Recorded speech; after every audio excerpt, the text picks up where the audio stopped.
right, this is the better, the bigger, the stronger, the redesigned 2021 Mercedes-Benz GLA 250.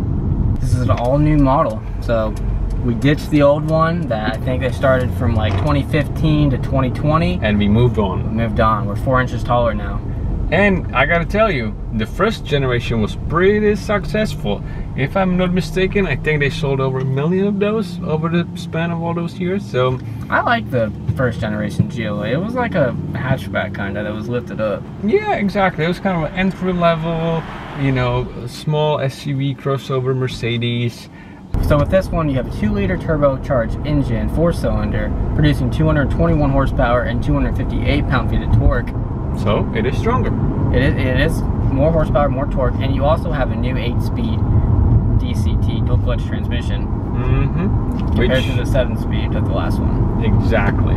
Generally, the more speeds, the smoother the transmission, the better fuel economy. Since this is the front-wheel drive one, you're looking at 0 to 60 in 6.8 seconds. And the 4MATIC all-wheel drive one is 0 to 60 in 6.6 seconds. Now, you know, with hatchbacks, people generally like them because they have a front-wheel drive, and it's just a really nice and special feel. But this one being the crossover, I think it is a little bit bigger than a hatchback. And I gotta say, just the first impression I have sitting in here, it feels so much bigger than the previous generation. Yeah, it looks a lot bigger. This is an actual like SUV now. I agree. I sit much higher. I've got so much more headspace, so much space around me. They have really listened to, I think, what people have been asking about, and that is make the GLA a little bit bigger, please, because you got a taller, wider, and longer one. Yeah. But now it's like you compare this to the GLC, and it's really like there's not a huge difference anymore. Yeah. True.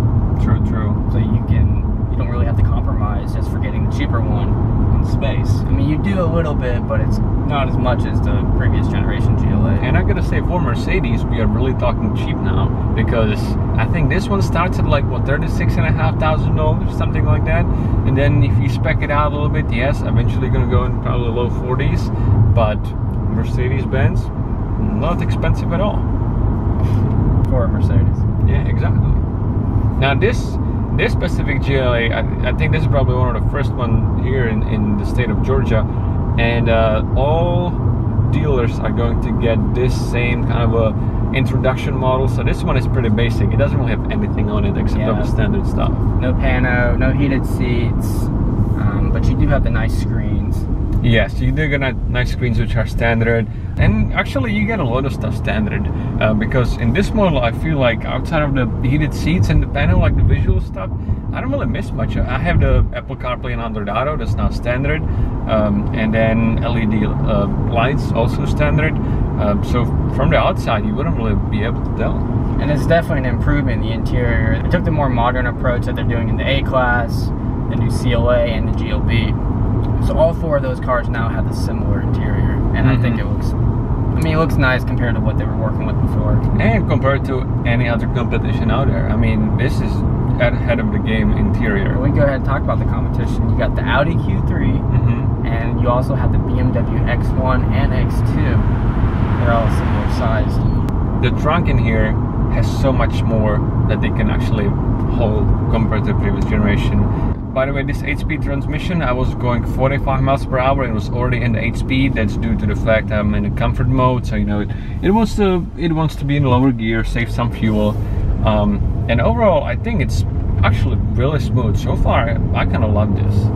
It's definitely a lot more comfortable and smoother than the previous generation GLA, but in my mind I think it lost some of its identity. I think it's more rounder now. It doesn't have the sharp edges as the first GLA, so it kind of looks more like every other SUV, and that's not necessarily a bad thing, but it's how modern cars are, really. Yeah, but sometimes with identity, faults happen. For example, with the previous GLA, you had those identity possessing seats, which were really something I did not like. It was that one piece kind of a seat right here.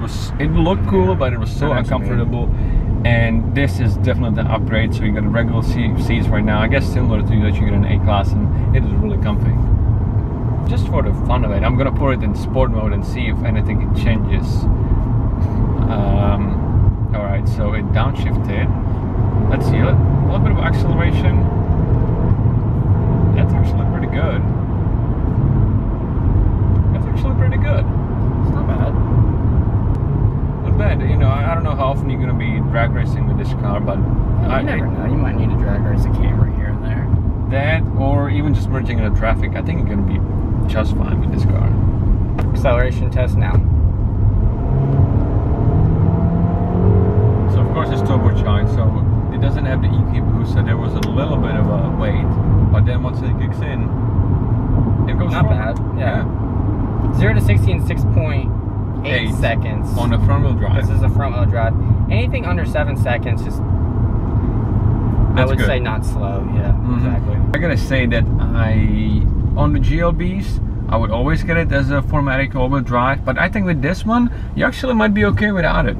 I think that the front wheel drive actually kind of works on this car. I think the CLAs and the GLAs, and I guess the GLB and all the A-Class, all those cars, I think they're more fun with the front wheel drive, just because it's like, if you get on it, you kind of have to like keep your hand on the steering wheel, or else it's gonna go either left or right. Exactly, it's gonna give you that hatchbacky feel. That's actually kind of fun. It's kind of like a little import car. Well, it is. Wrong word. It's kind of like a little tuner. This car is fitted with these split 5-spoke wheels. They are 18 inches, 235s all around, so it's a square set. They're okay. It's definitely one of those wheels where you can tell it's a base, a standard. Yeah, exactly. You know, it wasn't an option. You don't have to pay extra money for these wheels. And again, this car is just overall, it doesn't really have any of these extra options and features, but I mean, for some people, it just doesn't matter. Yeah. You know, you get that blind spot assist, which is important. You kind of have all the the things that you would need in a newer car. So you got your screens, you got your backup camera, you got your, like you said, blind spot assist. It's just what you need, and all the extra stuff. I'm sure that down the line you're going to see a lot more, like the AMG lines, and you know, exactly crazy. But you know, I think that once you add on the AMG line to it, then the price actually climbs too much that I would probably get rather the GLC. Yep, that's the thing. It's like you can get a loaded one of these, or you can just go ahead and start looking at GLCs. But that's every car is like that. True. I mean, you can get a loaded Corolla, and at that point, you might as well just get a Camry.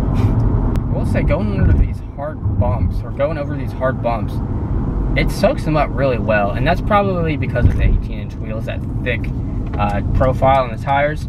But this thing actually rides really nice. The other day, I actually just drove this car just by myself, just to get a little bit of feel of it. And I gotta say, I was really surprised how much I like this car. I really like it. You know what? I think it drives a lot better than the GLB. I think it does too. I think it does too. The fuel economy with this 2-liter 4-cylinder is pretty great. So you got 25 city, 34 highway, so combined 28 miles per gallon.